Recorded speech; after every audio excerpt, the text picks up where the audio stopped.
So we have a pair of Havanese. We have Andy and Annie. No, Amos and Annie. Okay, we'll discuss those two names at another time. And if they didn't have a grandson named Andy, he Amos, no Amos or Annie. I don't know. They would have been named Amos and Andy, which is look, I'm in the South. What the hell? It is what it is. These are Havanese. Not sure if they're siblings. I can't remember if they're siblings. I know they don't breed. And they're new and they're hyper. Well, they were hyper. I'm not a liar. Really, they really were. They were hyper. They needed to be trained into this. I had to close the door because there was too much stimulation watching the weak people, pass by and assuming that their parents were out just, beyond the door. So closing that off and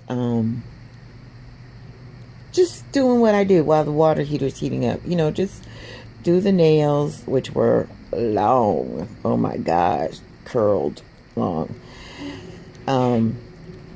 But their coats are impressionable because there's not a mat on either one of them. She truly keeps them like a Havanese, but she went shorter for summer. And after talking, she showed me a picture of what she wanted, which was essentially the same length that they are right now. So I told her I'll just take them down half, and I'm not going to lose their Havanese quality. I'm not going to over contour or over scissor. Folks got to listen to people sometimes. When people bring you dogs like this that are without any mats whatsoever, they do not want a drastic change. This is what they like. They work hard to keep what they like. So over contouring, over scissoring, over is not cool. That's why a lot of people don't like the way doodles are groomed. It's not the groom. They can't focus on what it really is. It's the poof. It's the, how we blow dry so we can get an even cut. Well, what I do with my own doodles is I mist them with water once I'm done with the haircut to bring the curl back. So, yeah, just ask folks what they want. They'll tell you. It's not a big deal. So, as you can see, after being with me for, I think, it took about 15 minutes. No, it's been about 15 minutes. I guess it took about 10 minutes to get them to this point. Annie wanted to jump the whole time, and Amos just wanted to follow what Annie was doing. Okay, so he had the nails that curled the longest, and after I clipped his nails and all 4 legs were done, he started playing. You know how dogs bounce their legs, their little feet at you. Said, "Come on, let's play. Come on, let's play. Come on, let's play." Well, that's where he was, and then that brought out something in Annie. I like grooming dogs together. They get along together, in the same family. That made Annie think maybe I should second guess, and maybe she ain't so bad after all.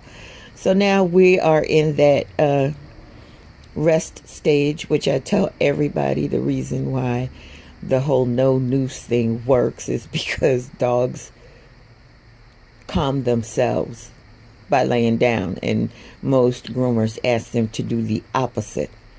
They want them to stand up, they want them to position here, they want them to position there, and you end up just fighting. Do I sound like I'm fighting? Do I look like I'm fighting? I don't fight. I don't bash owners. I don't bash dogs, because this is rewarding and relaxing and wonderful. And yes, I'm my own business person. Yes, I'm semi-retired. And the important thing to remember about that is, like, you're probably going, well, she has time to do that. I've always done this. Even when I groom on a regular basis 15 dogs a day, I have always done this. Yeah, a little more hurriedly, and I certainly wouldn't be on Facebook talking about it. But this is a point in my career when I can do that. When I can get groomers to think outside the box. If you've been doing the same thing repeatedly, if you're getting on Facebook and bitching about owners and bitching about dogs and bitching about your day, you ain't doing something right. That's just the way it is. All right. Bye.